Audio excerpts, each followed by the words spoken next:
नमस्कार, मैं आकाश अवस्थी आप सभी का स्वागत करता हूं वेरिएबल बेस्ड क्वेश्चंस की इस सीरीज़ में। ये तीसरा क्वेश्चन है वेरिएबल बेस्ड पर।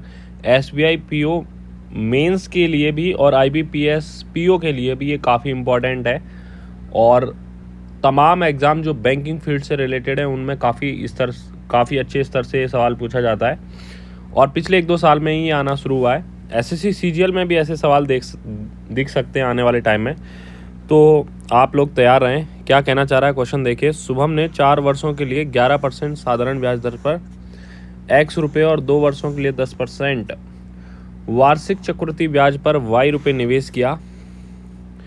रश्मि ने 1 वर्ष के लिए 12% की दर से साधारण ब्याज पर और y + 1000 और 2 वर्षों के लिए 20% प्रति वर्ष की दर से वार्षिक चक्रवृद्धि ब्याज पर x + 1000 का निवेश किया। यदि शुभम और रश्मि ने अर्जित कुल ब्याज क्रमशः 1510 और 1820 रुपये लिए हैं, तो यहाँ देखो, यहाँ तक के क्वेश्चन को पढ़ने के बाद हम कहेंगे ये जो सुबह मैंने इसने 4 वर्षों के लिए 11% रेट पर x रुपये लगाएं, तो यहाँ इसको 44% ब्याज मिला होगा, x का 44%, क्योंकि 11% सिंपल इंटरेस्ट की रेट से 4 साल में 44% ब्याज मिलेगा और 2 सालों के लिए 10% रेट के हिसाब से 21% CI बनेगा, क्योंकि CI बनता है 10% + 10% + 10 × 10 + 10 × 10 इफेक्टिव परसेंटेज चेंज के हिसाब से या सक्सेसिव परसेंटेज चेंज के हिसाब से 21% CI मिलेगा 2 साल के लिए। y रुपये यहाँ निवेश किए हैं, तो y का 21% ब्याज मिलेगा और शुभम को टोटल 1510 रुपये ब्याज के रूप में मिले, तो यहाँ 1510 के बराबर लिख देना है। ऐसे ही हमें दिया हुआ है रश्मि के लिए कि रश्मि ने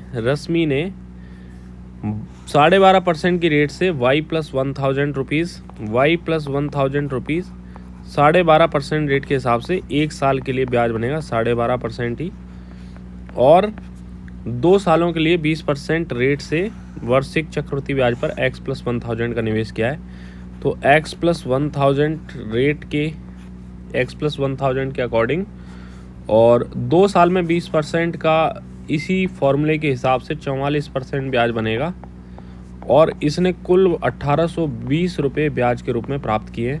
तो ये डेटा हमें दिया हुआ है। इन दोनों इक्वेशन में x और y 2 वेरिएबल दिए हुए हैं।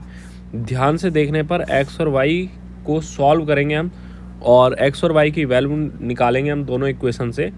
तो यहाँ ध्यान से देखने पर x का 44% मिल रहा है और यहाँ भी x का 44% है, तो इस इक्वेशन 2 में से इस इक्वेशन 1 को माइनस कर दिया जाए तो x के 44% में से x का 44% कैंसिल आउट हो जाएगा और y के 12.5% में से y का 21% माइनस होगा, तो माइनस का y का 8.5% बचेगा, प्लस ये 1000 का 1000% नहीं, 1000 का 12.5% और 1000 का 44% जोड़ें अगर हम, तो 1000 का 12.5% होगा 1/8 125 + 440 125 + 440 565 रुपये बनेगा और यहाँ इसमें से माइनस करने पर हमें 310 वैल्यू मिलेगी। सॉल्व अगर किया जाएगा ये तो 255 बराबर आ रहा है y का 8.5% का मतलब है 85/1000। परसेंटेज से 2 0 आएंगे और पॉइंट हटा के भी 1 0 आ जाएगी। 17 से कट रहा है 5 बार, 17 से कट रहा है 15 बार, 5 से कट रहा है 3 बार, तो यहाँ से y की वैल्यू 3000 हमें मिल गई है। अब हम इसमें अगर y की वैल्यू 3000 यहाँ रख दें तो 3000 का 21% 630 जब इस वैल्यू में से माइनस होगा तो 880 वैल्यू आएगी। x के 44% की वैल्यू 880 आने का मतलब है x की वैल्यू 2000 आना। ये हम यहाँ से सॉल्व कर सकते हैं।